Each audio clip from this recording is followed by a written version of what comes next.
Hello guys, ഞാൻ നേരത്തെ എൻ്റെ ന്യൂ ലുക്ക് എന്ന് പറഞ്ഞൊരു വീഡിയോ ഇട്ടിട്ടുണ്ടായിരുന്നു. അപ്പോൾ ആ ന്യൂ ലുക്ക് സൃഷ്ടിക്കാൻ പോയ കഥയാണ്. അതായത് ഞാൻ മുടി വെട്ടാൻ പോയതാണ്. അപ്പോൾ ഞാൻ സത്യം പറഞ്ഞാൽ വീഡിയോ എടുക്കണമെന്നൊരു ഒരു പ്ലാനും ഇല്ലായിരുന്നു. എൻ്റെ അമ്മയാണ് വീഡിയോ എടുക്കുക ഗൈസ്. എവിടെ പോയാലും ഞാൻ പറഞ്ഞില്ലെങ്കിൽ അമ്മ വീഡിയോ എടുക്കും. അപ്പോൾ ഞാൻ വിചാരിച്ചു എടുത്തതിൽ എന്തായാലും ഇടാമെന്ന്. അങ്ങനെ അവിടെ പോയി ഡ്രീംസിലാണ് പോയത്, ഒരു സലൂണിൽ. അവിടെ ഫുള്ള് നേപ്പാളീസാണ്, ഒരു മലയാളി പോലും ഇല്ല. സോ ഇംഗ്ലീഷിലായിരുന്നു ഫുൾ കോൺവെർസേഷനൊക്കെ. എന്നിട്ട് ആദ്യം പോയി ഹെയർ വാഷ് ചെയ്തു. ഞാൻ ലെയർ കട്ടാണ് വെട്ടിയിട്ടുണ്ടായിരുന്നത്. പക്ഷേ ലെയർ കട്ട് വെട്ടി എൻ്റെ മുടി ചുരുണ്ടതായതുകൊണ്ട് പ്രശ്നമാണ്, കറക്റ്റ് കിടക്കില്ല. പിന്നെ വെട്ടി. എന്നിട്ട് ആദ്യം ഹെയർ വാഷ് ചെയ്തു. എന്നിട്ട് അവർ മുടി വെട്ടി. എന്നിട്ട് ഇതാ രണ്ടുപേരും കൂടി എൻ്റെ മുടിയിലൊരു താജ്മഹൽ സൃഷ്ടിച്ചു.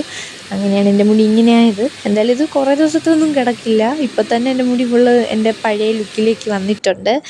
ഓക്കെ, അങ്ങനെ കുറേ വീഡിയോ ഒന്നും എടുത്തില്ല ഗൈസ്, ഇത്രയൊക്കെ ഉള്ളൂ. ഇത് എടപ്പഴിഞ്ഞിലാണ് സോൾഡ്രി, നേപ്പാളി കടയാണ്. ഇത് ഫുള്ള് നേപ്പാളീസാണ് ഗൈസ് അവിടെ ഉള്ളത്. അത്രയേ ഉള്ളൂ. ബൈ.